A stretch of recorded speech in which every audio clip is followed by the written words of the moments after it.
सृष्टिस्थित्यप्ययेहा नियतिदृशितमो बन्धमोक्षाश्च यस्मात् अस्य श्रीब्रह्मरुद्रप्रभृतिसुरनरद्वीषशत्रुत्मकस्य विष्णोर्व्यस्ताः समस्ताः सकलगुणनिधिः सर्वदोषव्यपेतः पूर्णानन्दो व्ययो यो गुरुरपि परमश्चिन्तयेतं महान्तम् स्वान्तस्थानन्तशय्याय पूर्णज्ञानरसार्णवे उत्तुङ्गवाक्तरङ्गाय मध्वदुग्धाब्धये नमः। तं वन्दे नरसिंहतीर्थनिलयं श्रीव्यासराट्पूजितं ध्यायन्तं मनसा नृसिंहचरणं श्रीपादराजं गुरुम्। अर्थिकल्पितकल्पोऽयं प्रत्यर्थिगजकेसरी व्यासतीर्थगुरुर्भूयादस्मदिष्टार्थसिद्धये। मूकोऽपि यत्प्रसादेन मुकुन्दशयनायते राजराजायते रिक्तः राघवेन्द्रं तमाश्रये। तपस्वाध्यायशुश्रूषा कृष्णपूजारतं मुनिं विश्वेशमिष्टदं वन्दे परिव्राट्चक्रवर्तिनम्। आपादमौलिपर्यन्तं गुरूणामाकृतिं स्मरेत् तेन विघ्नाः प्रणश्यन्ति सिद्ध्यन्ति च मनोरथाः। स्वस्त्यस्तु सतां श्रीगुरुभ्यो नमः। हरिः ओಂ।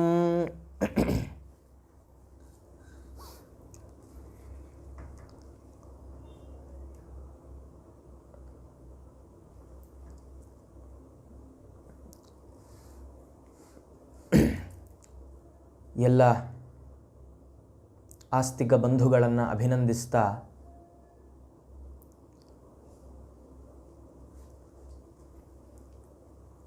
ಶ್ರೀಪಾದರಾಜರ ಆರಾಧನಾ ಮಹೋತ್ಸವ ಅಂಗವಾಗಿ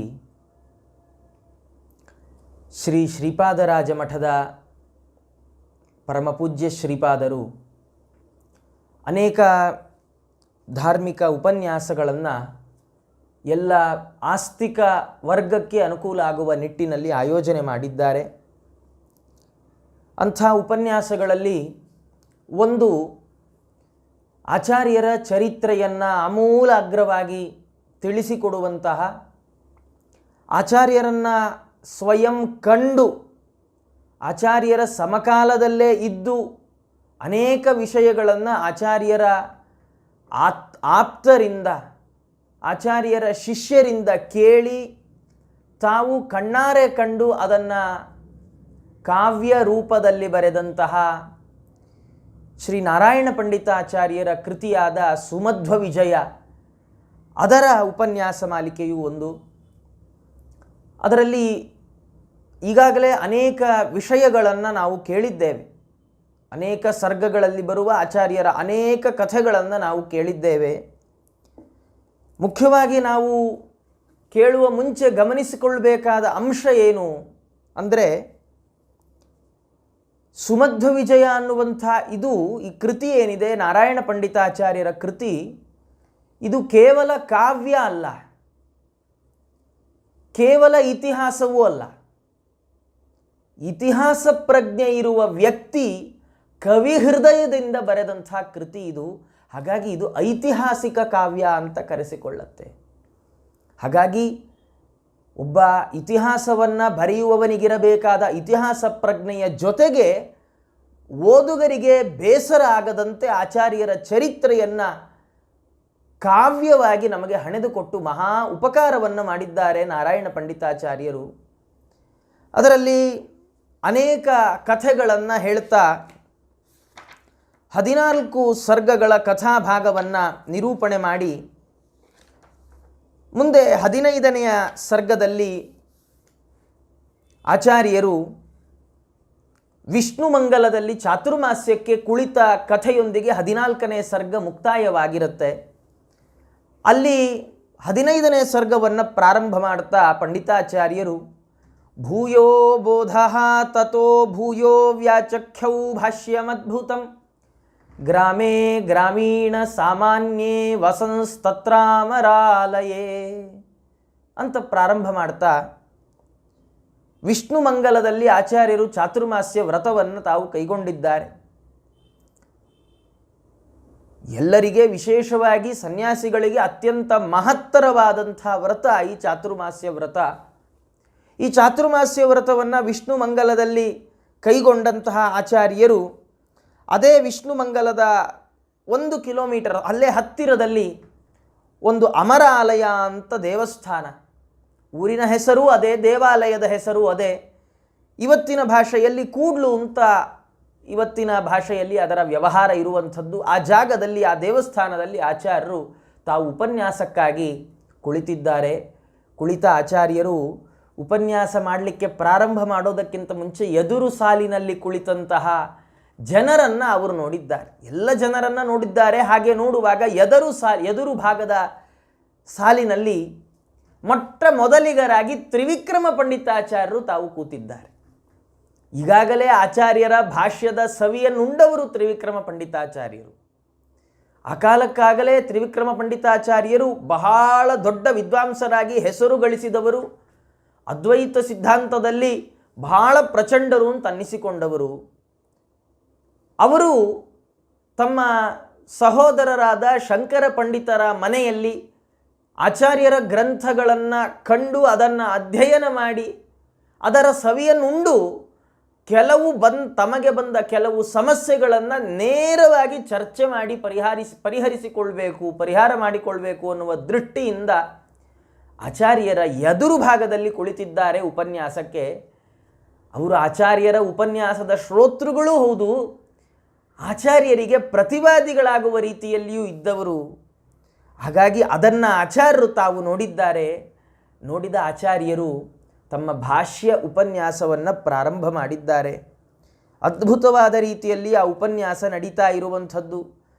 ಹೇಗೆ ಅಂದರೆ, ತದಾ ತದಾನನಾಂಭೋಜಾತ್ ವೃತ್ತೋಪನ್ಯಾಸ ಭಾರತೀ ಸೇನಾಗ್ರಹ ದಿವ್ಯಾ ಶಿಬಿರಾದಿವ ನಿರ್ಯಯೌ. ಎಲ್ಲ ಶಸ್ತ್ರಾಸ್ತ್ರಗಳನ್ನು ಧಾರಣೆ ಮಾಡಿಕೊಂಡು ಸನ್ನದ್ಧವಾದ ಸೈನ್ಯ ಶಿಬಿರದಿಂದ ಹೊರಟಂತೆ, ರಾಜನ ಗೆಲುವಿಗೋಸ್ಕರ ಪ್ರಯತ್ನ ಪಡ್ತಾ ಶಿಬಿರದಿಂದ ಹೊರಟಂತೆ, ಪರಮಾತ್ಮನ ಸರ್ವೋತ್ತಮತ್ವವನ್ನು ಸಾಧಿಸಲಿಕ್ಕೆ ತಯಾರಾದಂತಹ ಆಚಾರ್ಯರ ಮಾತುಗಳು ಅವರ ಬಾಯಿಂದ ಪುಂಖಾನುಪುಂಖವಾಗಿ ಹೊರಗೆ ಬರ್ತಾ ಇದೆ. ಅದು ಹೇಗೆ ಉಪನ್ಯಾಸ ಮಾಡಿದ್ದಾರೆ ಆಚಾರ್ಯರು. ಬಹಳ ಮಂದಿಗೆ ಆಚಾರ್ಯರ ಈ ಉಪನ್ಯಾಸವನ್ನು ಏನು ವರ್ಣನೆ ಮಾಡ್ತಾರೆ ಪಂಡಿತಾಚಾರ್ಯರು, ಈ ಶ್ಲೋಕ ಟೆಕ್ಸ್ಟ್ ಬುಕ್ ಇದ್ದ ಹಾಗೆ. ಅವರಂತಾರೆ, ನಾತ್ಯತ್ವರ ನಾತಿರಯ ನಸ್ಖಲಂತಿ ನಿರಂತರ ನಾನಾವಯವೇತ್ಯೇವ ದವೀಯೋಭಿಃ ಪ್ರತರ್ಕಿತ. ಆ ಉಪನ್ಯಾಸವನ್ನು ಆಚಾರ್ಯರು ಮಾಡುವಾಗ ಎದುರುಗಡೆ ದೊಡ್ಡ ವಿದ್ವಾಂಸರು ಕೂತಿದ್ದಾರೆ ಅನ್ನುವಂತಹ ದೃಷ್ಟಿಯಿಂದ ಅವರಿಗೆ ಮಾತ್ರ ಅರ್ಥ ಆಗುವಾಗ ಬಹಳ ವೇಗವಾದ ರೀತಿಯಲ್ಲಿ ಉಪನ್ಯಾಸವನ್ನು ಮಾಡಲಿಲ್ಲ. ಇನ್ನು ಅತಿ ಅತ್ವರ, ತುಂಬ ಎಲ್ಲರಿಗೂ ಅರ್ಥ ಆಗಬೇಕು ಅಂತ ಹೇಳಿದ್ದನ್ನೇ 4-6 ಬಾರಿ ಹೇಳ್ತಾ ಅಥವಾ ನಿಧಾನವಾಗಿ ಹೇಳುವಂತಹ ಉಪನ್ಯಾಸವು ಆಚಾರ್ಯರದ್ದಲ್ಲ. ನಾತ್ಯತ್ವರ ನಾತಿರಯ, ಜೊತೆಗೆ ನ ಸ್ಖಲಂತಿ, ಶಬ್ದ ಮತ್ತು ಅರ್ಥ ಹೇಳುವ ಸಂದರ್ಭದಲ್ಲಿ ಒಂದು ಶಬ್ದವನ್ನು ಉಚ್ಚಾರಣೆ ಮಾಡುವಾಗಲೋ ಅಥವಾ ಅದಕ್ಕೆ ವ್ಯಾಖ್ಯಾನವನ್ನು ಮಾಡುವ ಕಾಲಕ್ಕೋ ಆ ಶಬ್ದದಲ್ಲಿ ಆಗಲಿ ಅರ್ಥದಲ್ಲಿ ಆಗಲಿ ಸ್ಖಾಲಿತ್ಯ ಇಲ್ಲ, ಅಡೆತಡೆಗಳಿಲ್ಲ, ನಿರಂತರ. ಇಂತಹ ಉಪನ್ಯಾಸವನ್ನು ಕೇಳಿದಂತಹ ಜನ ಅಂದುಕೊಂಡ್ರಂತೆ ಆಚಾರ್ಯರ ಬಾಯಿಂದ ಹೊರಟ ಶಬ್ದಗಳಿಗೆ ಯಾವ ಅಡೆತಡೆಯೇ ಇಲ್ಲ, ಅನಾನಾವಯವವೇತ್ಯವ, ಅದಕ್ಕೂ ಅವಯವಗಳೇ ಇಲ್ಲ, ಯಾವ ಅಡೆತಡೆಯೇ ಇಲ್ಲ. ಹೀಗೆ ದೂರದಲ್ಲಿ ಕುಳಿತ ಮಂದಿಗೂ ಸ್ಪಷ್ಟವಾಗಿ ಕೇಳುವಂತೆ ಆಚಾರ್ಯರು ಉಪನ್ಯಾಸವನ್ನು ಮಾಡ್ತಾ ಇದ್ದಾರೆ. ಉಪನ್ಯಾಸವನ್ನು ಮಾಡ್ತಾ ಇಡೀ ಉಪನ್ಯಾಸದಲ್ಲಿ ಆಚಾರ್ಯರು ಹೇಳಿದ್ದೇನು, ನಾರಾಯಣ ಪಂಡಿತಾಚಾರ್ಯ ಮೊದಲು ಸಂಗ್ರಹ ಮಾಡಿಬಿಟ್ರು. ಏನು ಹೇಳಲಿಕ್ಕೆ ಹೊರಟಿದ್ದಾರೆ ಆಚಾರ್ಯರು ಹೇಳಲಿಕ್ಕೆ ಹೊರಟ ವಿಷಯ ಇಷ್ಟೇ. ನಾರಾಯಣ ಅನಂತಗುಣ ಬ್ರಹ್ಮಾಖ್ಯ ವೇದವೇದಿತ ವಿಶ್ವಕರ್ತೇತಿ ವಿಶ್ವಜ್ಞ ಶ್ರುತ್ಯ ಯುಕ್ತ್ಯಾಪ್ಯಸೀಷಧತ್. ಆಚಾರ್ಯರು ಹೇಳಲಿಕ್ಕೆ ಹೊರಟ ವಿಷಯ ಇಷ್ಟು. ನಾರಾಯಣ ಪರಮಾತ್ಮ ಆತ ಅನಂತ ಗುಣ ಪರಿಪೂರ್ಣನಾಗಿದ್ದಾನೆ. ಜೊತೆಗೆ ಬ್ರಹ್ಮಾಖ್ಯ, ಬ್ರಹ್ಮ ಅನ್ನುವ ಹೆಸರು ಮುಖ್ಯವಾಗಿ ಇರೋದು ಪರಮಾತ್ಮನಿಗೆ. ವೇದ ವೇದಿತಃ, ಎಲ್ಲ ವೇದಗಳಿಂದ ಪ್ರತಿಪಾದ್ಯನಾಗಿದ್ದಾನೆ. ವಿಶ್ವಕರ್ತ, ಜಗತ್ತಿಗೆ ಆತನೇ ಸೃಷ್ಟ್ಯಾದಿಗಳನ್ನು ಕೊಡುವವ ಅನ್ನೋದನ್ನು ಆಚಾರ್ಯರು ತಾವು ಪ್ರತಿಪಾದನೆ ಮಾಡಿದ್ದಾರೆ. ಅದು ಪ್ರತಿಪಾದನೆ ಮಾಡುವಾಗ ಆಚಾರ್ಯರ ಭಾಷ್ಯವನ್ನು, ಆಚಾರ್ಯರ ಗ್ರಂಥಗಳನ್ನು ಓದಿದವರಿಗೆ ಇದು ಬಹಳ ಸ್ಪಷ್ಟವಾಗಿ ತಿಳಿದ ವಿಷಯ. ಆಚಾರ್ಯರು ತಾವು ಏನನ್ನಾರು ಹೇಳುವಾಗ ತಮ್ಮ ಮಾತನ್ನು ಒಂದನ್ನು ಆಡಿದರೆ ಉಪನಿಷತ್ತು ಶ್ರುತಿ ಸ್ಮೃತಿಗಳನ್ನು 10 ಮಾತಾಡಿರ್ತಾರೆ. ಆಚಾರ್ಯರು ಎಲ್ಲಿಯೂ ನೇರವಾಗಿ ನಾನು ಹೇಳ್ತೀನಿ ಕೇಳುವಂಥ ಧಾಷ್ಟಿಕತನವನ್ನು ಅಂತ ಅನ್ನಿಸುವ ಭಾವನೆ ನಮಗೆ ಬರೋದೇ ಇಲ್ಲ. ಆಚಾರ್ಯರ ಮಾತುಗಳನ್ನು ನೋಡಿದಾಗ ಎಲ್ಲ ಕಡೆಗಳಲ್ಲಿ ಶ್ರುತಿಗಳು, ಯುಕ್ತಿಗಳು, ಸ್ಮೃತಿಗಳು ಇದನ್ನೇ ಉದಾಹರಿಸ್ತಾರೆ ಆಚಾರ್ಯರು. ಹೀಗೆ ಉಪನ್ಯಾಸವನ್ನು ಮಾಡ್ತಾ ಏನು ವಿಶೇಷ ಅಂದರೆ ಈ 4 ಏನಿದ್ದಾವೆ, ಪರಮಾತ್ಮ ಅನಂತ ಗುಣ ಪರಿಪೂರ್ಣ, ಬ್ರಹ್ಮ ಅಂತ ಅವನನ್ನು ಕರೀತಾರೆ, ಜೊತೆಗೆ ಆತ ವೇದ ವೇದಿತ, ವಿಶ್ವಕರ್ತ. ಈ 4 ವಿಷಯಗಳು ಬ್ರಹ್ಮಸೂತ್ರದ ಪ್ರಾರಂಭದ ಅಧಿಕರಣದಲ್ಲಿ ಬರುವಂತಹ ವಿಷಯಗಳು. ಓಂ ಓಂ ಅಥಾತೋ ಬ್ರಹ್ಮ ಜಿಜ್ಞಾಸಾ ಓಂ, ಓಂ ಜನ್ಮಾದ್ಯಸ್ಯ ಯತಃ ಓಂ, ಓಂ ಶಾಸ್ತ್ರ ಯೋನಿತ್ವಾತ್ ಓಂ, ಓಂ ತತ್ವ ಸಮನ್ವಯಾತ್ ಓಂ ಅನ್ನುವ ಈ 4 ಅಧಿಕರಣಗಳಲ್ಲಿ ಏನು ವಿಷಯ ಬರುತ್ತೆ, ಈ ವಿಷಯಗಳನ್ನು ಅಂದರೆ ಬ್ರಹ್ಮಸೂತ್ರಗಳನ್ನು ನಿರೂಪಣೆ ಮಾಡುವ ಕಾಲಕ್ಕೆ ಬಾದರಾಯಣ ದೇವರು ಈ 5 ಅಧಿಕರಣಗಳನ್ನು, ಪ್ರಾರಂಭದ 5 ಅಧಿಕರಣಗಳನ್ನು ಪಾದಪೀಠ ಅಂತ ಕರೆದಿದ್ದಾರೆ. ಇಡೀ ಬ್ರಹ್ಮಸೂತ್ರಗಳ ಪ್ರವೃತ್ತಿಗೆ, ಇಡೀ ಆ ಅಧ್ಯಾಯದ ಪ್ರವೃತ್ತಿಗೆ ಆ 5 ಅಧಿಕರಣಗಳು ಬಹಳ ಮುಖ್ಯವಾಗಿ ಬೇಕಾದಂಥದ್ದು ಅಂತ. ಅದರಲ್ಲಿ ಬರುವ ವಿಷಯಗಳನ್ನು ಆಚಾರ್ಯರು ಸಂಗ್ರಹ ಮಾಡಿ ಅದನ್ನು ಶ್ರುತ್ಯ ಯುಕ್ತ್ಯ, ಶ್ರುತಿ ಯುಕ್ತ್ಯುಪೇತವಾದ ಶ್ರುತಿ, ಅದಕ್ಕೆ ಯುಕ್ತಿಗಳೂ ಇದ್ದಾವೆ, ಶ್ರುತಿಯೂ ಇದೆ. ಹೀಗೆ ಆಚಾರ್ಯರು ಅದನ್ನು ಸಮರ್ಥನೆ ಮಾಡಿದ್ದಾರೆ. ಸಮರ್ಥನೆ ಮಾಡ್ತಾ ಅನೇಕ ಸಿದ್ಧಾಂತಗಳು ಬರುವಂಥದ್ದು. ಕೆಲವರು ಹೇಳುವಂತೆ ಪ್ರಧಾನ ಪ್ರಕೃತಿ ಏನಿದೆ, ಜಡ ಪ್ರಕೃತಿ, ಆ ಪ್ರಕೃತಿಯೇ ಹಾಲು ಮೊಸರಾದಂತೆ ಪ್ರಕೃತಿಯೇ ಜಗತ್ತಾಗಿ ಬಿಡುತ್ತೆ. ಹಾಗಾಗಿ ದೇವರು ಬೇಡ ಅಂತ ಕೆಲವು ಮಂದಿ ಹೇಳ್ತಾರೆ. ಆದರೆ ಆಚಾರ್ಯರು ಹೇಳಿದ್ರು, ಹಾಲು ಮೊಸರಾಗುವುದು ಅಂತ ಏನು ಉದಾಹರಣೆ ಕೊಟ್ಟರಲ್ಲಪ್ಪ ನೀವು, ಹಾಲು ಮೊಸರಾಗಲಿಕ್ಕೂ ಅಲ್ಲಿ ಒಬ್ಬ ವ್ಯಕ್ತಿಯ ಸಹಕಾರ ಬೇಕು, ಒಬ್ಬ ವ್ಯಕ್ತಿ ಬೇಕು. ಸುಮ್ಮನೆ ತನ್ನಿಂದ ತಾನೇ ಹಾಲು ಮೊಸರಾಗೋಲ್ಲ. ವೇದಶಾಸ್ತ್ರಗಳೆಲ್ಲ ಹೇಳುವಂಥದ್ದು ಹಾಲು ಮೊಸರಾಗಬೇಕಾದರೂ ನರತೆ ತ್ವತ್ಕ್ರಿಯತೆ ಕಿಂಚನಾರೆ ಎನ್ನುತ್ತೆ ವೇದ ಮಂತ್ರ. ಪರಮಾತ್ಮನ ಇಚ್ಛೆ ಇಲ್ಲದೆ, ಪರಮಾತ್ಮನ ಸಂಕಲ್ಪ ಇಲ್ಲದೆ ಯಾವುದು ಏನೂ ಆಗೋದಿಲ್ಲ. ಹಾಗಾಗಿ ಹಾಲು ಮೊಸರಾಗತ್ತೆ ಹೇಗೋ ಅದರಂತೆ ಜಡ ಪ್ರಕೃತಿ ಜಗತ್ತಾಗತ್ತೆ ಅಂತ ಹೇಳಲಿಕ್ಕಾಗಲ್ಲ ಅಂತ ಆಚಾರ್ಯರಂದರು. ಆಮೇಲೆ ಇನ್ನು ಕೆಲವರು ಹೇಳ್ತಾರೆ, ಆಯಿತು ಹಾಲು ಮೊಸರಾಗಲಿಕ್ಕೆ ಹೆಪ್ಪು ಹಾಕುವವ ಒಬ್ಬ ಬೇಕು, ಆದರೆ ಮೊಸರಾಗಿದ್ಯಾರು? ಹೆಪ್ಪು ಹಾಕುವನಲ್ಲ, ಹಾಲೆ. ಹಾಗೆ ಪ್ರಕೃತಿ ಜಗತ್ತಾಗಲಿಕ್ಕೆ ದೇವರು ಬೇಕು, ಆದರೆ ಜಗತ್ತಾಗಿದ್ಯಾವುದು? ಪ್ರಕೃತಿಯೇ, ಅದೇ ಪ್ರಧಾನ. ಹೆಪ್ಪಾಕುವವ ಹೇಗೆ ಅಪ್ರಧಾನನೋ ಅವನು ಇರಬೇಕಷ್ಟೆ, ಹಾಗೆ ದೇವರು ಈಶ್ವರ ಇರಬೇಕಷ್ಟೆ, ಅವನು ಅಪ್ರಧಾನ ಅಂತ ಇನ್ನು ಕೆಲವರು ಹೀಗೆ ಹೇಳ್ತಾರೆ. ಅದಕ್ಕೆ ಆಚಾರ್ಯರು ಉತ್ತರ ಕೊಟ್ಟರು, ಹಾಗೆ ಹೇಳಲಿಕ್ಕೆ ಬರಲ್ಲಪ್ಪ. ಯಾಕೆ ಬರೋಲ್ಲ ಅಂದರೆ, ದೇವರನ್ನು ಪ್ರಧಾನ ಅಂತ ಒಪ್ಪದೆ ದೇವರನ್ನು ಅಪ್ರಧಾನ ಅಂತ ಹೇಳಿಬಿಟ್ರೆ ನೀನು ದೇವರಿಗೆ ಸಾರ್ವಜ್ಞಾದಿಗಳನ್ನು ಬಿಟ್ಟಾಗಾಯಿತು. ಹಾಗಾಗಿ ದೇವರನ್ನು ಒಪ್ಪಿಯೂ ಒಪ್ಪದಂತೆ. ಹಾಗಾಗಿ ಇಂಥ ನಿನ್ನ ಏನು ವಾದ ಇದು ಸರಿ ಇಲ್ಲ ಅಂತ ಹೀಗೆಲ್ಲ ಹೇಳ್ತಾ ಮುಂದೆ ಇನ್ನು ಬೇರೆ ಬೇರೆ ಮತಗಳನ್ನು ಅವರು ಹೇಳ್ತಾ ಬಂದಿದ್ದಾರೆ. ಏನು ಅಂದರೆ, ಕೆಲವರು ಹೇಳ್ತಾರೆ ಬೇರೆ ಬೇರೆ ದೇವತೆಗಳು ಜಗತ್ತಿಗೆ ಕಾರಣರು ಅಂತ. ಅವರು ಒಂದೊಂದು ಬೇರೆ ಬೇರೆ ಸಿದ್ಧಾಂತಗಳಿದ್ದಾವೆ. ಆದರೆ ಆ ಎಲ್ಲ ಸಿದ್ಧಾಂತಗಳನ್ನು ಆಚಾರ್ಯರು ವಿಮರ್ಶೆ ಮಾಡ್ತಾ ಎಲ್ಲರಲ್ಲಿ ಒಂದಿಲ್ಲ ಒಂದು ದೋಷಗಳು ಕಂಡು ಬಂದಿವೆ. ಹಾಗಾಗಿ ದೋಷ ಇರುವವ ಸೃಷ್ಟಿ ಮಾಡ್ತಾನೆ ಅಂದರೆ ಆ ಸೃಷ್ಟಿ ನಿರ್ದುಷ್ಟವಾಗಲಾರದು. ಸೃಷ್ಟಿ ನಿರ್ದುಷ್ಟವಾಗಬೇಕಾದ್ರೆ ನಾವು ಏನೋ ಕೆಲಸ ಮಾಡುವಾಗ ಕೆಲಸದಲ್ಲಿ ತಪ್ಪಾಗಿಯೇ ಆಗತ್ತೆ. ಯಾಕೆಂದರೆ ನಮ್ಮಲ್ಲಿ ತುಂಬ ದೋಷ ತುಂಬಿಕೊಂಡಿದೆ. ಯಾರೋ ಒಂದು ಕೆಲಸವನ್ನು ಸುಮ್ಮನೆ ಚಿಕ್ಕ ಕೆಲಸ ಹೇಳೋದಾದರೆ ಮನೆಯಲ್ಲಿ ಒಲೆ ಮೇಲಿಟ್ಟ ಹಾಲು ಇಳಿಸು ಅಂತ ಯಾರೋ ಹೇಳಿರ್ತಾರೆ. ಆದರೆ ನಾವು ಇಳಿಸೋ ಹೊಟ್ಟೊತ್ತಿಗೆ ಹಾಲು ಉಕ್ಕೇ ಹೋಗುತ್ತೆ. ಯಾಕೆ? ಉಕ್ಕದಂತೆ ಇಳಿಸಬೇಕಾದ ಹಾಲನ್ನು ಉಕ್ಕಿದ ಮೇಲೆ ನಾವು ಯಾಕೆ ಇಳಿಸ್ತೀವಿ ಅಂದರೆ ಮರೆವು ಅನ್ನುವ ದೋಷ ನಮಗಿದೆ, ಆಲಸ್ಯ ಅನ್ನುವ ದೋಷ ನಮಗಿದೆ. ಹಾಗಾಗಿ ದೋಷ ಇರುವವ ಕಾರ್ಯವನ್ನು ಮಾಡಿದರೆ, ಒಂದು ಕೆಲಸ ಮಾಡಿದರೆ ಆ ಕೆಲಸ ಪರಿಪೂರ್ಣತೆಯನ್ನು ಪಡೆಯೋಲ್ಲ, ಅದು ನಿರ್ದಿಷ್ಟವಾಗಿ ಇರೋಲ್ಲ. ಹಾಗಾಗಿ ದೋಷ ಇರುವ ಇತರರು ಯಾರಾದರೂ ಈ ಕಾರ್ಯವನ್ನು ಜಗತ್ತನ್ನು ಸೃಷ್ಟಿ ಮಾಡಲಿದ್ದಾರೆ ಅಂತ ಹೇಳಿಬಿಟ್ರೆ ಜಗತ್ತು ಪರಿಪೂರ್ಣ ಆಗಲಾರದುಪ್ಪ. ಹಾಗಾಗಿ ನಿರ್ದುಷ್ಟನಾದಂತಹ ಪರಮಾತ್ಮ ಈ ಜಗತ್ತನ್ನು ಸೃಷ್ಟಿ ಮಾಡಿದ್ದಾನೆ ಅಂತ ಹೇಳಬೇಕು ಅಂತ ಹೀಗೆ ಆಚಾರ್ಯರು ತಾವು ಅನೇಕ ವಿಷಯಗಳನ್ನು ನಿರೂಪಣೆ ಮಾಡ್ತಾ, ಇನ್ನು ಕೆಲವು ಮಂದಿ ಇದ್ದಾರೆ ಅವ್ರದ್ದೇನು ಅಂದರೆ ಬಹಳ ವಿಚಿತ್ರವಾದ ವಾದ. ಅವರು ಹೇಳ್ತಾರೆ ದೇವರಿಗೆ ಸುಖ ಇಲ್ಲ, ದೇವರಿಗೆ ಸುಖ ಇಲ್ಲ, ಅವನಲ್ಲಿರೋದು ಜ್ಞಾನ ಇದೆ, ಆತ ಇಚ್ಛೆ ಪಡ್ತಾನೆ, ಆತ ಪ್ರಯತ್ನ ಪಡ್ತಾನೆ, ಆದರೆ ದೇವರಿಗೆ ಸುಖ ಇಲ್ಲ. ಅಲ್ಲ, ಈ ದೇವರಿಗೆ ಸುಖ ಇಲ್ಲ ಯಾಕೆ ಅಂದರೆ ಅವ್ರು ಹೇಳ್ತಾರೆ, ನೋಡಿ, ಯಾರಿಗೆ ಸುಖ ಇದೆ ಅವರಿಗೆ ದುಃಖ ಇದ್ದೇ ಇದೆ ಅಂತ ನಮಗೆ ಜಗತ್ತಲ್ಲಿ ಕಂಡಿದೆ. ಜಗತ್ತಲ್ಲಿ ಯಾರನ್ನಾದರೂ ಹೋಗಿ ಕೇಳ್ರಿ, ಏನಪ್ಪ ಆರಾಮಾಗಿದೆಯಾ? ಅವನು ತಾನೇ ಇವತ್ತು ಆರಾಮಾಗಿದ್ದೀನಪ್ಪ, ನಾಳೆ ಗೊತ್ತಿಲ್ಲ, ಅಥವಾ ಏನೋ ಇವತ್ತು ಸ್ವಲ್ಪ ಪರವಾಗಿಲ್ಲ, ನಿನ್ನೆ ಎಲ್ಲ ಭಾಳ ಕಷ್ಟಪಟ್ಬಿಟ್ಟೆ ಅಂದೇ ಅಂತಾನಾತ. ಹಾಗಾದರೆ ಜಗತ್ತಿನಲ್ಲಿರುವ ಮಂದಿ ಸುಖದ ಜೊತೆ ದುಃಖವನ್ನು ಅನುಭವಿಸ್ತಾರೆ. ಹಾಗಾಗಿ ದೇವರಿಗೆ ಒಂದು ವೇಳೆ ಸುಖ ಇದೆ ಅಂತ ಹೇಳಿಬಿಟ್ರೆ ಅವನಿಗೂ ದುಃಖ ಇದೆ ಅಂತ ಹೇಳಬೇಕಾಗತ್ತೆ ಅಂತ ಹೀಗೆ ಕೆಲವು ಮಂದಿ ಮೊಂಡುವಾದ ಮಾಡ್ತಾರೆ. ಬಹಳ ಬಾಲಿಶವಾದಂಥ ಮಾತುಗಳನ್ನು ಕೆಲವರು ಆಡ್ತಾರೆ.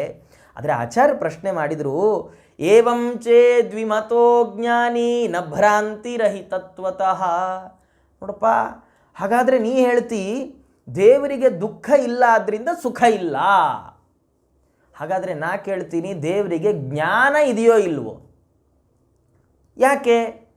ಜ್ಞಾನ ಜಗತ್ತಲ್ಲಿ ಯಾರ್ಯಾರು ಜ್ಞಾನಿಗಳೋ ಅವರೆಲ್ಲ ಅಜ್ಞಾನಿಗಳೂ ಹೌದು. ಯಾಕೆಂದರೆ ಎಲ್ಲವನ್ನೂ ತಿಳಿದವ ಅಂತ ಯಾರು ಜಗತ್ತಲ್ಲಿ ಇಲ್ಲವಲ್ಲ. ಜಗತ್ತಿನಲ್ಲಿ ಈ ವಿಷಯದ ಬಗ್ಗೆ ಅವನಿಗೆ ಗೊತ್ತಿದೆ ಅಂದರೆ ಇನ್ಯಾವುದೋ ವಿಷಯದ ಬಗ್ಗೆ ಅವನಿಗೆ ಗೊತ್ತಿಲ್ಲ ಅಂತ ಅರ್ಥ. MBBS ಮಾಡಿದವನು ಮನೆ ಕಟ್ಟಲಿಕ್ಕಾಗಲ್ಲ, ಇಂಜಿನಿಯರ್ ಆದವನು ಸೂಜಿ ಚುಚ್ಚೋ ಹಾಗಿಲ್ಲ. ಒಂದು ವಿಷಯದಲ್ಲಿ ಜ್ಞಾನಿಯಾಗಿದ್ದರೂ ಇನ್ನು 10 ವಿಷಯಗಳಲ್ಲಿ ಆತ ಅಜ್ಞಾನಿ ಅನ್ನೋದು ನಮಗೆ ಗೊತ್ತಿದೆ. ಹಾಗೆ ಜ್ಞಾನ ಮತ್ತು ಅಜ್ಞಾನ ಎರಡೂ ಒಟ್ಟಿಗೆ ಇರೋದು. ಹೇಗೆ ಸುಖ ದುಃಖಗಳು ಹಾಗೆ ಜ್ಞಾನ ಅಜ್ಞಾನಗಳು. ಹಾಗಾದರೆ ಈಗೇನಾಯಿತು? ದೇವರಿಗೆ ಅಜ್ಞಾನ ಇಲ್ಲ, ಹೌದಾ? ನೀನು ಒಪ್ಪಿದ್ದಿ, ನಾನು ಒಪ್ಪಿದ್ದೆ. ಹಾಗಾದರೆ ದೇವರಿಗೆ ಅಜ್ಞಾನ ಇಲ್ಲ ಅಂದಮೇಲೆ ದೇವರಿಗೆ ಜ್ಞಾನವೂ ಇಲ್ಲ. ಯಾಕೆ? ಜ್ಞಾನ ಒಪ್ಪಿದರೆ ನೀನು ಹೇಳಿದ್ದೆ ಲಾಜಿಕ್, ನಿನ್ನದೇ ನ್ಯಾಯ. ಹೇಗೆ ಸುಖ ಒಪ್ಪಿದರೆ ದುಃಖ ಬಂದುಬಿಡಬೇಕು ಅಂತ ನಿನಗೆ ಭಯ ಆಗುತ್ತೆ, ಸುಖ ಒಪ್ಪೋಲ್ಲ, ಹಾಗೆ ನಾನು ಹೇಳ್ತೇನೆ ದೇವರಿಗೆ ಜ್ಞಾನ ಇದೆ ಅಂತ ಹೇಳಿಬಿಟ್ರೆ ಅವನಿಗೆ ಅಜ್ಞಾನವೂ ಬಂತು ಅಂತಾಗಿಬಿಡ್ತು. ಈ ಮಾತನ್ನು ನೀವು ಒಪ್ಕೊಳ್ತೀಯಾ? ಆಚಾರ್ಯ ಕೇಳ್ತಾರೆ. ಈ ಮಾತನ್ನು ನೀನು ಒಪ್ಕೊಳ್ಳೋಲ್ಲ, ಅದರಿಂದಾಗಿ ಪರಮಾತ್ಮ ಅವನಲ್ಲಿ ಸುಖ ಇದೆ, ಅವನಿಗೆ ಜ್ಞಾನ ಇದೆ, ಅಲ್ಲ ಹಾಗಾದರೆ ದುಃಖ ಬರಲ್ಲ. ಯಾಕೆ ಅಂದರೆ ವೇದ ಹೇಳುತ್ತೆ ದೇವರಿಗೆ ದುಃಖ ಇಲ್ಲ, ದೇವರಿಗೆ ಅಜ್ಞಾನ ಇಲ್ಲ, ದೇವರಿಗೆ ಭ್ರಾಂತಿ ಇಲ್ಲ. ವೇದ ಹೇಳ್ತಾ ಇದೆ. ದೇವರನ್ನು ನಾನು ನೀನು ಕಂಡವರಲ್ಲ.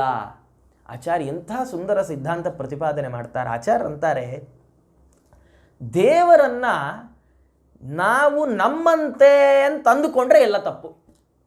ಎಲ್ಲ ಅವ್ಯವಸ್ಥೆಗಳಿಗೆ ಮೂಲ ಕಾರಣ ಅದು. ನೀನು ಸುಖ ಬಂದರೆ ದುಃಖ ಬರಬೇಕು ಅಂತ ಯಾಕೆ ಅಂದ್ಕೊಂಡು? ದೇವರನ್ನು ಲೌಕಿಕ ಅಂತ ಅಂದುಕೊಂಡದ್ದಕ್ಕೆ. ನಮ್ಮಲ್ಲಿ ಜನರಿಗೆ ಎಲ್ರಿಗೂ ಸುಖ ಇದ್ದ ಮೇಲೆ ದುಃಖ ಇದೆ, ಹಾಗಾಗಿ ದೇವರಿಗೂ ಸುಖ ಬಂದುಬಿಟ್ರೆ ಅವನಿಗೂ ದುಃಖ ಒಪ್ಪಬೇಕಾದೀತು, ಇದು ನಿನ್ನ ಭಾವನೆ. ಆದರೆ ಆಚಾರ್ಯಂದರು, ನಾವು ದೇವರನ್ನು ಜಗತ್ತಿನ ಜನರನ್ನು ನೋಡಿಕೊಂಡು ಡಿಸೈಡ್ ಮಾಡಲಿಕ್ಕೆ ಬರಲ್ಲ. ದೇವರು ಅಪ್ರಾಕೃತ. ಅವನನ್ನು ನಿರ್ಧರಿಸುವಾಗ ಎಂಥವನು ದೇವರು ಅಂತ ತಿಳ್ಕೊಳ್ಬೇಕಾದ್ರೆ ನಮಗಿರೋದು ಒಂದೇ ಒಂದು ವೇದ ಮಾತ್ರ. ವೇದೈಕ ವೇದ್ಯನಾದವ ಪರಮಾತ್ಮ. ಹಾಗಾಗಿ ನಾವು ನಮ್ಮ ತಲೆ ಓಡಿಸಿ ದೇವರನ್ನು ವಿಚಾರ ಮಾಡಬಾರ್ದು. ವೇದ ಹೇಳೋದನ್ನು ಕೇಳಿ ದೇವರ ಬಗ್ಗೆ ತಿಳ್ಕೊಳ್ಬೇಕು. ವೇದ ಏನು ಹೇಳುತ್ತೆ? ದೇವರಿಗೆ ಸುಖ ಇದೆ ಅಂತ ಹೇಳುತ್ತೆ, ಆದರೆ ದುಃಖ ಇಲ್ಲ ಅಂತ ಹೇಳುತ್ತೆ. ದೇವರಿಗೆ ಜ್ಞಾನ ಇದೆ ಅಂತ ಹೇಳುತ್ತೆ, ಅಜ್ಞಾನ ಇಲ್ಲ ಅಂತ ಹೇಳುತ್ತೆ, ಭ್ರಾಂತಿ ಇಲ್ಲ ಅಂತ ಹೇಳುತ್ತೆ. ಹಾಗಾಗಿ ವೇದಾನುಸಾರವಾಗಿ ದೇವರನ್ನು, ಪರಮಾತ್ಮನನ್ನು ಅರಿತುಕೊಳ್ಬೇಕಾದ್ರೆ ದೇವರಿಗೆ ಸುಖಾದಿಗಳನ್ನು ಒಪ್ಪಲೇಬೇಕು. ಆತ ಅನಂತ ಕಲ್ಯಾಣ ಗುಣ ಪರಿಪೂರ್ಣ ಅನ್ನೋದನ್ನು ಒಪ್ಪಲೇಬೇಕು ಅಂತ ಹೀಗೆಲ್ಲ ಅನೇಕ ವಿಷಯಗಳನ್ನು ಹೇಳಿ ಆಚಾರ್ಯರು ಉಪನ್ಯಾಸವನ್ನು ಉಪಸಂಹಾರ ಮಾಡ್ತಾ ಅವರು ಕೊನೆಗಂತಾರೆ, ತತಸ್ವತಃ ಪ್ರಮಾಣೇನ ದೇವೋ ವೇದೇನ ವೇದಿತಃ ವಿಷ್ಣುರ್ಮೋಕ್ಷಸ್ಯ ದಾತೇತಿ ವಿಶ್ವಂ ಭವತಿ ಶೋಭನಂ. ಹಾಗಾದರೆ ಇಷ್ಟೆಲ್ಲ ಹೇಳಿದಿರಲ್ಲ ಆಚಾರ್ಯರೇ, ನಾವು ಏನನ್ನು ಉಪಾಸನೆ ಮಾಡಬೇಕು, ಪರಮಾತ್ಮನನ್ನು ಹೇಗೆ ತಿಳಿಬೇಕು, ಹೇಗೆ ಉಪಾಸನೆ ಮಾಡಬೇಕು? ಆಚಾರ್ಯರಂದರು, ವೇದಗಳು ಸ್ವತಃ ಪ್ರಮಾಣ, ಅದು ಅಪೌರುಷೇಯ, ಯಾರೋ ಬರದದ್ದಲ್ಲ. ಅಪೌರುಷೇಯವಾದ ಅನಾದಿ ಕಾಲದಿಂದಿರುವ ವೇದಗಳು ದೇವರನ್ನು ತಿಳಿಸಿಕೊಡ್ತಾವೆ. ಅದರಿಂದ ದೇವರನ್ನು ತಿಳಿದುಕೊಂಡ ಪರಮಾತ್ಮ ಹೇಗೆ ತಿಳಿದುಕೊಳ್ಬೇಕು? ಅವನನ್ನು ಅನಂತ ಕಲ್ಯಾಣ ಗುಣ ಪರಿಪೂರ್ಣ ಅಂತ ತಿಳಿದುಕೋ. ಹಾಗೆ ಅವನನ್ನು ತಿಳಿದುಕೊಂಡ್ರೆ ಅವನೇನು ಮಾಡ್ತಾನೆ? ಮೋಕ್ಷಸ್ಯ ದಾತ, ಪರಮಾನಂದ ಆವಿರ್ಭಾವ ರೂಪವಾದಂತಹ ಮೋಕ್ಷವನ್ನು ಆತ ಕೊಡ್ತಾನೆ ಅಂತ ಈ ರೀತಿಯಾದ ಚಿಂತನೆಯನ್ನು ಮಾಡು ಅಂತ ಹೀಗೆ ಹೇಳಿ, ಹೀಗೆ ಒಪ್ಪಿದರೆ ವಿಶ್ವಂ ಭವತಿ ಶೋಭನಂ, ಇಡೀ ಜಗತ್ತಿನಲ್ಲಿ ಮಂಗಲವೇ ಉಂಟಾಗತ್ತೆ, ಅತ್ಯಂತ ಮಂಗಲಕರವಾಗಿರುತ್ತೆ ಜಗತ್ತು ಅಂತ ಹೀಗೆ ಆಚಾರ್ಯರು ಉಪನ್ಯಾಸವನ್ನು ಮಾಡಿದರೆ, ಈ ಉಪನ್ಯಾಸವನ್ನೆಲ್ಲ ಪಂಡಿತಾಚಾರ್ಯರು ತಾವು ಶ್ರವಣ ಮಾಡಿದ್ದಾರೆ. ಶ್ರವಣ ಮಾಡಿದ ಮೇಲೆ ಅವರು ತಾವು ತಮ್ಮ ಸಮಸ್ಯೆಗಳನ್ನು ಮುಂದಿಡಲಿಕ್ಕೆ ಪ್ರಾರಂಭ ಮಾಡಿದ್ದಾರೆ. ಹೀಗೆ ತ್ರಿವಿಕ್ರಮ ಆಚಾರ್ಯರದ್ದು ವಾದ ಬಹಳ ತುರುಸಿನಿಂದ ಸಾಗಿದೆ. ಆಚಾರ್ಯರು ತ್ರಿವಿಕ್ರಮ ಪಂಡಿತಾಚಾರ್ಯರ ಎಲ್ಲ ರೀತಿಯ ಯುಕ್ತಿಗಳನ್ನು ನಿರಾಕರಿಸಲಿಕ್ಕೆ ಪ್ರಾರಂಭ ಮಾಡಿದ್ದಾರೆ. ಕೊನೆಗೆ ತ್ರಿವಿಕ್ರಮ ಪಂಡಿತಾಚಾರ್ಯರು ವೇದವನ್ನು ಆಶ್ರಯಿಸಿದ್ದಾರೆ. ವೇದಗಳಲ್ಲಿ ಹೀಗೆ ಹೇಳುತ್ತೆ ಅಂತ ವೇದಗಳನ್ನು ಆಶ್ರಯಿಸಿದ್ದಾರೆ. ಆಚಾರ್ಯರು ತಾವು ಪ್ರತಿಯಾಗಿ ಅನೇಕ ವೇದ ವಾಕ್ಯಗಳನ್ನು ಹೇಳಿದ್ದಾರೆ. ಹೇಳಿ ಆಚಾರ್ಯರು ಅವರನ್ನು ನಿರುತ್ತರರನ್ನಾಗಿಸಿದ್ದಾರೆ. ಹೀಗಾದ ಮೇಲೆ ಅವರಂತ ಇದ್ದಾರೆ, ಸಪ್ತಾಷ್ಟಾನಿ ದಿನಾನ್ಯೇವಂ ವಾದಂ ಕೃತ್ವಾ ಸಹ ಮುನಾ. ಆಚಾರ್ಯರ ಜೊತೆಗೆ ತ್ರಿವಿಕ್ರಮ ಪಂಡಿತಾಚಾರ್ಯರು ಒಟ್ಟು 15 ದಿವಸಗಳ ಕಾಲ ಅವರು ವಾದಕಥೆಯನ್ನು ಮಾಡಿದ್ದಾರೆ. ಮಾಡಿ ಅವರಿಗೆ 15 ದಿವಸ ಆಗುವಷ್ಟರಲ್ಲಿ ಆಚಾರ್ಯರ ಸಿದ್ಧಾಂತ ಮನವರಿಕೆ ಆಗಿದೆ. ಇದರರ್ಥ ಆಚಾರ್ಯರಿಗೆ ತ್ರಿವಿಕ್ರಮ ಪಂಡಿತಾಚಾರ್ಯರನ್ನು ಒಪ್ಸಕ್ಕೆ 15 ದಿವಸ ಬೇಕಾಯಿತು ಅಂತ ಅರ್ಥ ಅಲ್ಲ. ಹೇಗೆ ಸಾಂದೀಪಿನಿ ಗುರುಗಳು, ಸಾಂದೀಪಿನಿ ಆಚಾರ್ಯರು ಕೃಷ್ಣನಿಗೆ 64 ದಿನಗಳಲ್ಲಿ 64 ವಿದ್ಯೆ ಹೇಳ್ಕೊಟ್ರಂತೆ. ಅಂದರೆ ಕೃಷ್ಣಂಗೆ 64 ದಿವಸ ಬೇಕಾಯಿತು ವಿದ್ಯೆ ಕಲಿಯೋಕ್ಕೆ ಅಂತ ಅರ್ಥ ಅಲ್ಲ. ಹೊರತಾಗಿ ಅವರಿಗೆ ಕೃಷ್ಣನ ಬಳಿ ಒಪ್ಪಿಸಲಿಕ್ಕೆ 64 ದಿವಸ ಬೇಕಾಯಿತು ಅಂತ ಹೇಗೋ ಹಾಗೆ ತ್ರಿವಿಕ್ರಮ ಪಂಡಿತಾಚಾರ್ಯರು ಆಚಾರ್ಯರ ತತ್ವವನ್ನು ಅರಿತುಕೊಳ್ಳಿಕ್ಕೆ ಅವರಿಗೆ 15 ದಿವಸಗಳ ಸಮಯ ಹಿಡಿದಿರುವಂಥದ್ದು. ಆಚಾರ್ಯರ ತತ್ವವನ್ನು ಪೂರ್ಣವಾಗಿ ಅರಿತುಕೊಂಡಿದ್ದಾರೆ. ಅರಿತುಕೊಂಡು ಶರಣಾಗಿ ಬಿಟ್ಟಿದ್ದಾರೆ ತ್ರಿವಿಕ್ರಮ ಪಂಡಿತಾಚಾರ್ಯರು. ಪ್ರಣಮ್ಯಾಚಷ್ಟ ಶಿಷ್ಟೋಸೌ, ಅವರು ನಮಸ್ಕಾರ ಮಾಡಿದ್ದಾರೆ ಆಚಾರ್ಯರಿಗೆ. ಶ್ರೀಮದ್ ಆಚಾರ್ಯರಿಗೆ ದೀರ್ಘ ಪ್ರಣಾಮವನ್ನು, ದಂಡವತ್ ಪ್ರಣಾಮವನ್ನು ಮಾಡಿ ಅವರಂತಾರೆ, ಕ್ಷಮ್ಯತಾಂ ನಾಥ ಚಾಪಲಂ, ಸ್ವಾಮಿ ನನ್ನ ಚಾಪಲ್ಯವನ್ನು ಕ್ಷಮಿಸಿಬಿಡ್ರಿ ಎಂದ್ರಂತೆ. ಯಾಕೆಂದರೆ ಶಿಷ್ಟ, ಅವರು ಸಜ್ಜನರು. ತ್ರಿವಿಕ್ರಮ ಪಂಡಿತಾಚಾರ್ಯರು ಸ್ವಾಭಾವಿಕವಾಗಿ ಸಜ್ಜನರಾದ ಪ್ರಯುಕ್ತ ಆಚಾರ್ಯರ ಸಿದ್ಧಾಂತದ ಆಳವಾದ ಅರಿವು ಅವರಿಗಾಗಿದೆ. ಅದನ್ನು ಆತ್ಮಸಾತ್ ಮಾಡಿಕೊಂಡಿದ್ದಾರೆ. ಅವರು ನಮಸ್ಕಾರ ಮಾಡಿ ಅಂತಾರೆ, ಪದ ಪದ್ಮರಜೋ ದಾಸ್ಯಂ ಧ್ರುವಂ ಮೇ ದೀಯತಾಮಿತಿ. ಸ್ವಾಮಿ ನಿಮ್ಮ ಪಾದ ಕಮಲದ ಆ ಧೂಳಿನ ದಾಸ ಆಗುವ ಭಾಗ್ಯ ನನಗೆ ಕೊಡ್ರಿ ಅಂತ ಕೇಳಿಕೊಂಡಿದ್ದಾರೆ. ಮುಂದೆ ಇದೇ ಸರ್ಗದ ಕೊನೆಯಲ್ಲಿ ಹೇಳುವಾಗ ಅಂತಾರೆ, ಆಚಾರ್ಯರ ದಾಸ್ಯ ನಮಗೆ ಯೋಗ್ಯತೆ ಇದೆಯೋ ಇಲ್ವೋ ಗೊತ್ತಿಲ್ಲ, ನಾವು ಆಚಾರ್ಯರ ದಾಸರಾಗಬೇಕಿಲ್ಲ. ಆಚಾರ್ಯರ ದಾಸರು ಆಚಾರ್ಯರ ಕಥಾಶ್ರವಣ ಮಾಡುವವರು, ಆಚಾರ್ಯರ ಗ್ರಂಥಾಧ್ಯಯನ ಮಾಡುವವರು, ಆಚಾರ್ಯರ ಗ್ರಂಥಗಳ ಪಠನಗಳನ್ನು ತಮ್ಮ ಜೀವನದ ಉಸಿರಾಗಿಸಿಕೊಂಡಂತಹ ಮಹಾನುಭಾವರೇನಿದ್ದಾರೆ, ವಾದಿರಾಜರಾಗಿರಬಹುದು, ವ್ಯಾಸರಾಜರು, ಶ್ರೀಪಾದರಾಜರು, ಇಂಥ ಮಹಾನುಭಾವರು, ಇವರ ದಾಸರಾದರೂ ಸಾಕು. ದಾಸ್ಯಮಪಿ ಕಿಂ ನ ದದಾತಿ ಪುಂಸಾಂ ಅಂತ ಪಂಡಿತಾಚಾರ್ಯರು ಪ್ರಶ್ನೆ ಮಾಡ್ತಾರೆ. ಹಾಗಾಗಿ ತ್ರಿವಿಕ್ರಮ ಪಂಡಿತಾಚಾರ್ಯರು ಅವರು ಕೇಳಿಕೊಳ್ತಾರೆ, ಪದಪದ್ಮ ರಜೋ ದಾಸ್ಯಂ ಧ್ರುವಂ ಮೇ ದೀಯತಾಮಿತಿ. ಸ್ವಾಮಿ ನಿಮ್ಮ ಪಾದ ಪದ್ಮದ ಧೂಳಿನ ದಾಸ ಆಗುವ ಭಾಗ್ಯವನ್ನು ನನಗೆ ಕರುಣಿಸಿರಿ ಅಂತ ಹೀಗೆ ಪ್ರಾರ್ಥನೆ ಮಾಡಿಕೊಂಡು ಅವರು ತಾವು ಬ್ರಹ್ಮಸೂತ್ರ ಭಾಷ್ಯಗಳಿಗೆ ಆಚಾರ್ಯರ ಆದೇಶದಂತೆ ಅದನ್ನು ಶ್ರವಣ ಮಾಡಿ ಅದಕ್ಕೆ ವ್ಯಾಖ್ಯಾನವನ್ನು ಮಾಡಲಿಕ್ಕೆ ಪ್ರಾರಂಭ ಮಾಡಿದ್ದಾರೆ. ಆಚಾರ್ಯರ ಮುಖಕಮಲದಿಂದ ಸೂತ್ರ ಭಾಷ್ಯದ ಶ್ರವಣ ಆಗಬೇಕು. ಹಾಗೆ ಶ್ರವಣ ಮಾಡಿದ ಭಾಷ್ಯದಲ್ಲಿ ವಿಶೇಷ ಅರ್ಥಗಳನ್ನು ಚಿಂತನೆ ಮಾಡಿ ಆಚಾರ್ಯರು ಹೇಳಿದ ರೀತಿಯಲ್ಲಿ ಅದಕ್ಕವರು ಟೀಕೆಯನ್ನು ರಚನೆ ಮಾಡಬೇಕು. ಈ ಆಚಾರ್ಯರ ಆದೇಶ ಹೀಗಾಗಿದೆ. ಹೀಗೆ ಆಚಾರ್ಯರು ಆದೇಶ ಮಾಡಿದಾಗ ಅವರು ಪ್ರಾರ್ಥನೆ ಮಾಡಿದ್ದಾರೆ, ಸ್ವಾಮಿ ಕವೀಂದ್ರೈರ್ನ ಸಮಾಪ್ಯಂತೆ ಸಂಗೃಹ್ಯಾಪಿ ಯತೋ ನಿಶಂ ನ್ಯಾಯ ರತ್ನಾನಿ ಭಾಷ್ಯಾಬ್ಧೇರಸ್ಯ ಗಾಂಭೀರ್ಯಮದ್ಭುತಂ. ಅವರಂತಾರೆ, ಸ್ವಾಮಿ ನಿಮ್ಮ ಭಾಷ್ಯ ಎಷ್ಟು ಅದ್ಭುತ ಅಂದರೆ, ಈ ಭಾಷ್ಯ ಅನ್ನುವ ಸಮುದ್ರದಿಂದ ಎಷ್ಟು ರತ್ನಗಳನ್ನು ವಿದ್ವಾಂಸರು ಅಂತನ್ನಿಸಿಕೊಂಡವರು, ಎಷ್ಟು ನ್ಯಾಯ ರತ್ನಗಳನ್ನು ಅವರು ಹೊರಗೆ ಹೆಕ್ಕಿ ತೆಗೆದರು. ಈ ಸಮುದ್ರದಲ್ಲಿ ನ್ಯಾಯ ರತ್ನಗಳಿಗೆ ಕೊರತೆಯೇ ಇಲ್ಲ, ಇದು ಖಾಲಿಯೇ ಆಗೋದಿಲ್ಲ. ಇಂಥ ಭಾಷ್ಯದ ಗಾಂಭೀರ್ಯ ಅದ್ಭುತ ಅಂತ ನಮಗೆ ಈ ಭಾಷ್ಯ ಗಾಂಭೀರ್ಯದ ಅದ್ಭುತ ಎಷ್ಟು ಇದು ಅದ್ಭುತ ಅಂತ ಗೊತ್ತಾಗಬೇಕಾದ್ರೆ ನಾವು ತ್ರಿವಿಕ್ರಮ ಪಂಡಿತಾಚಾರ್ಯರ ತತ್ವಪ್ರದೀಪ ಪದ್ಮನಾಭ ತೀರ್ಥರ ಟೀಕಾ, ಜಯತೀರ್ಥರ ಟೀಕಾ, ಅದಕ್ಕೆ ಅನೇಕ ಮಂದಿ ಟಿಪ್ಪಣಿಕಾರರ ಟಿಪ್ಪಣಿಗಳು, ಅದಕ್ಕೆ ವ್ಯಾಸತೀರ್ಥರ ಅದ್ಭುತವಾದಂತಹ ಚಿಂತನೆ, ಇದನ್ನೆಲ್ಲ ನೋಡಿದಾಗ ಆಚಾರ್ಯರ ಒಂದು ಭಾಷ್ಯದ ವಾಕ್ಯಕ್ಕೆ, ಒಂದು ಶಬ್ದಕ್ಕೆ ಇಷ್ಟು ಅಭಿಪ್ರಾಯ ಇದೆಯಾ ಅಂತ ನಮಗೆ ಆಶ್ಚರ್ಯ ಆಗತ್ತೆ.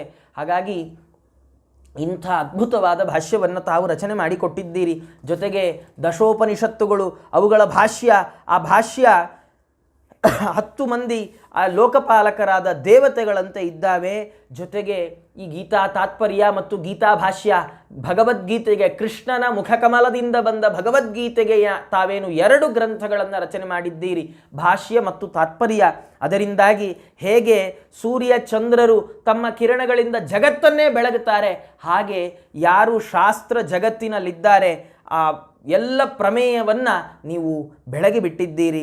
ಜೊತೆಗೆ ನೀವು ಮಹಾಭಾರತ ತಾತ್ಪರ್ಯ ಅನ್ನುವ ಅದ್ಭುತ ಗ್ರಂಥವನ್ನು ರಚನೆ ಮಾಡಿದ್ದೀರಿ, ಭಾಗವತ ತಾತ್ಪರ್ಯವನ್ನು ರಚನೆ ಮಾಡಿದ್ದೀರಿ. ಅವರಂತಾರೆ ತ್ರಿವಿಕ್ರಮ ನಾರಾಯಣ ಪಂಡಿತಾಚಾರ್ಯರು, ಈ ಭಾಗವತ ತಾತ್ಪರ್ಯ ಅನ್ನುವ ಗ್ರಂಥ ಬರೀ ಭಾಗವತಕ್ಕೆ ತಾತ್ಪರ್ಯ ಹೇಳಲಿಕ್ಕೆ ಹೊರಟಿಲ್ಲ. ಅವರಂತಾರೆ ಪುರಾಣ ಸ್ಥಾನ ಪಾಂಥಾನಾಂ ಅಭಾಷಾತ್ರಯ ವೇದಿನಾಂ.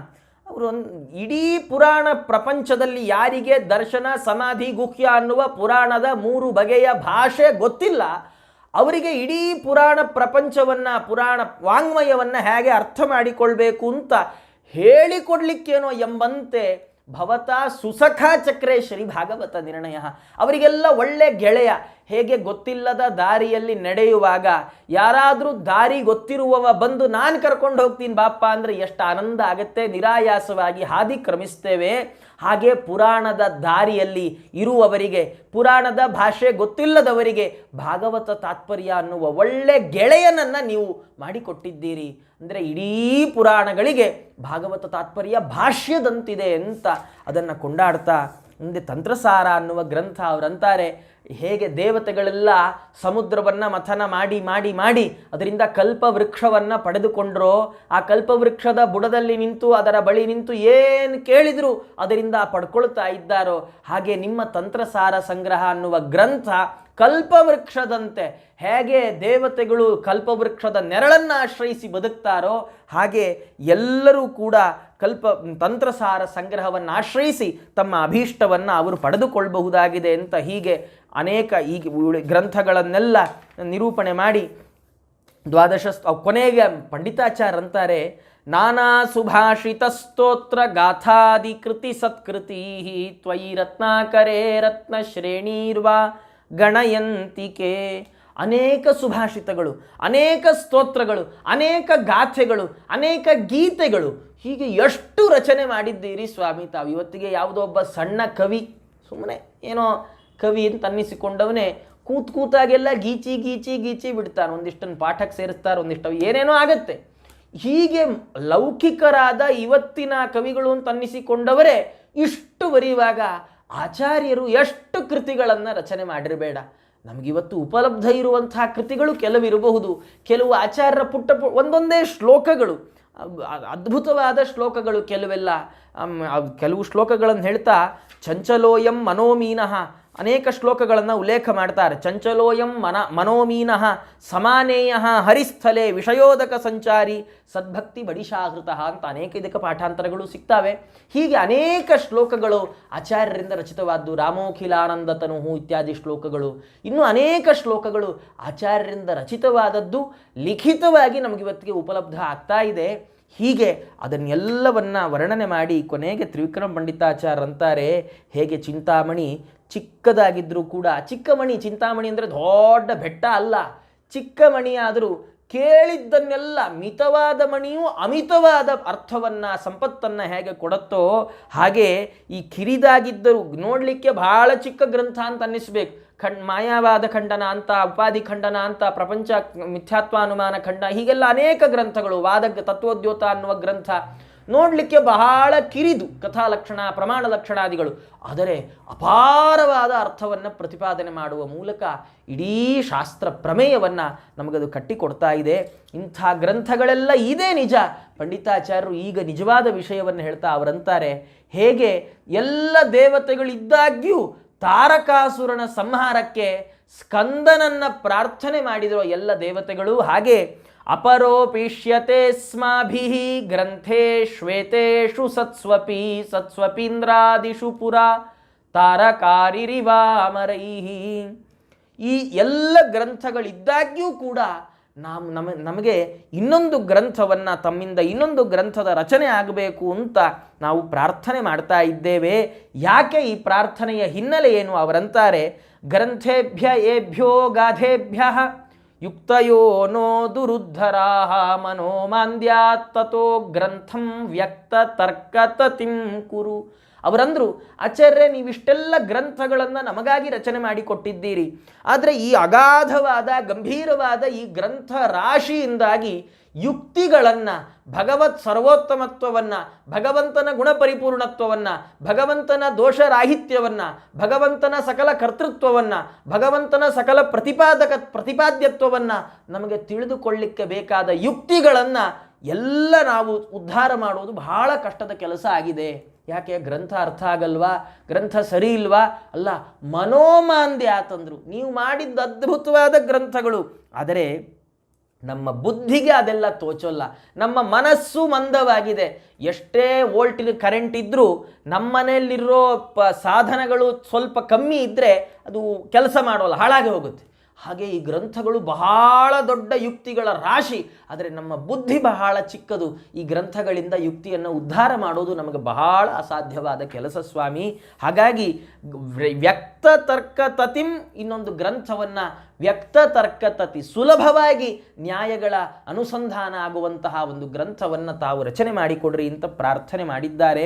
ಪ್ರಾರ್ಥನೆ ಮಾಡಿದರೆ ಇತ್ಯರ್ಥಿತೋ ವ್ಯಧಾನ್ ಮಧ್ವಃ ಸೋನು ವ್ಯಾಖ್ಯಾಂ ಸತಾಂ ಸುಧಾಂ. ಹೀಗೆ ಪ್ರಾರ್ಥನೆ ಮಾಡಿದಾಗ ಆಚಾರ್ಯರು ತಾವು ಅನುವ್ಯಾಖ್ಯಾನ ಅನ್ನುವ ಮತ್ತೊಂದು ಗ್ರಂಥವನ್ನು ತಾವು ರಚನೆ ಮಾಡಿಕೊಟ್ಟಿದ್ದಾರೆ. ಹೇಗೆ ರಚನೆ ಮಾಡಿದ್ದಾರೆ?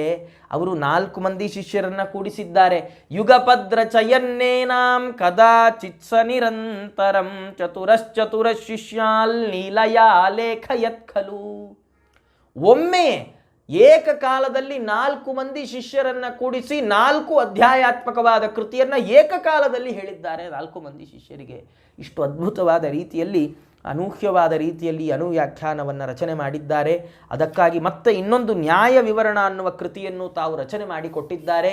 ತ್ರಿವಿಕ್ರಮ ಪಂಡಿತಾಚಾರ್ಯರು ಸಂತುಷ್ಟರಾಗಿ ತಾವು ತತ್ವಪ್ರದೀಪೆಯ ರಚನೆಗೆ ಅನುಮತಿಯನ್ನು ಕೇಳಿ ಅದರ ರಚನೆಯನ್ನು ಪ್ರಾರಂಭ ಮಾಡಿದ್ದಾರೆ ಅಂತ ಈ ಕಥೆಯನ್ನು ಹೇಳಿ ಮುಂದೆ ಆಚಾರ್ಯರ ಕಥೆಯನ್ನು ಮುಂದುವರಿಸ್ತಾ ಅವರಂತಾರೆ, ಆಚಾರ್ಯರ ತಮ್ಮಂದಿರು ಅವರ ತಂದೆ ತಾಯಿಗಳ ಸೇವೆಯನ್ನು ಮಾಡ್ತಾ ಪಾಜಕದಲ್ಲೇ ಇದ್ದರು.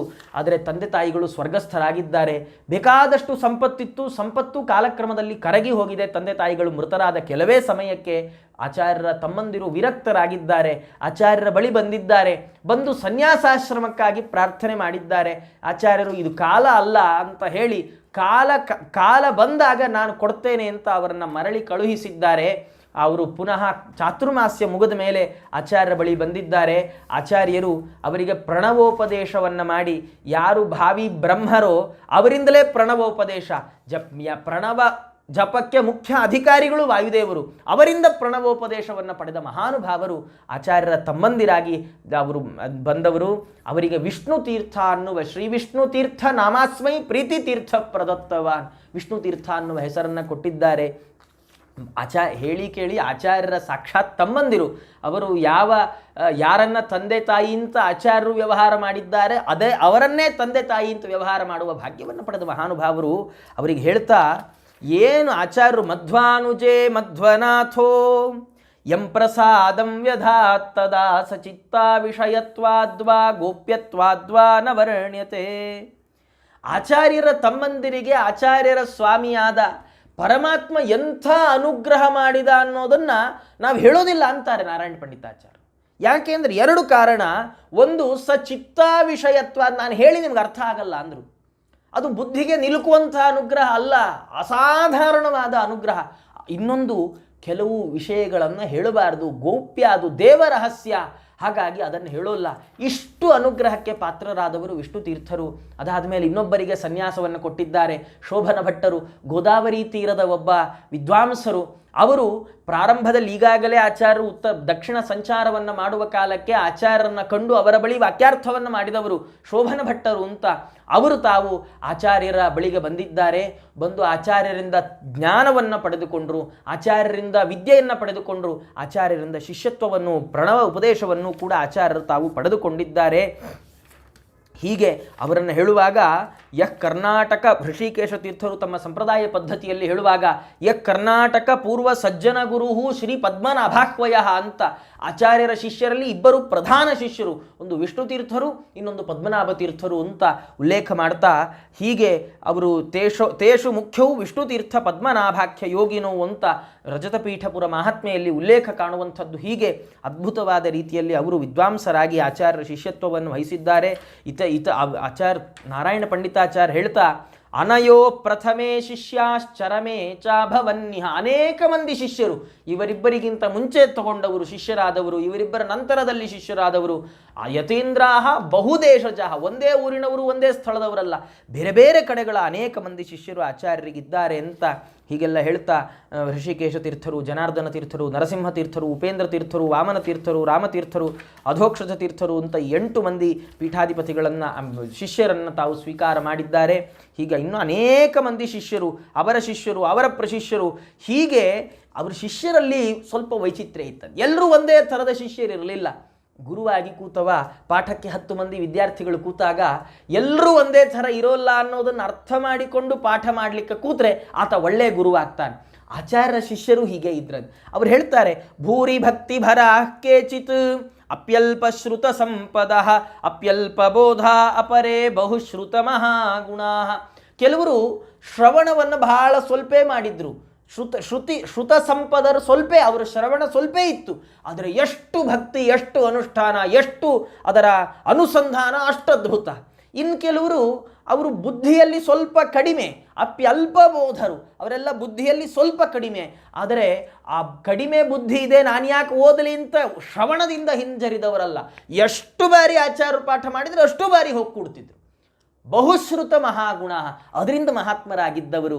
ಹೀಗೆ ತಮ್ಮ ತಮ್ಮ ಸಾಮರ್ಥ್ಯವನ್ನು ಅರಿತುಕೊಂಡು ಎಲ್ಲರೂ ಆಚಾರ್ಯರ ಸೇವೆಯನ್ನು ಯಥಾಯೋಗ್ಯವಾಗಿ ಮಾಡಿದವರು.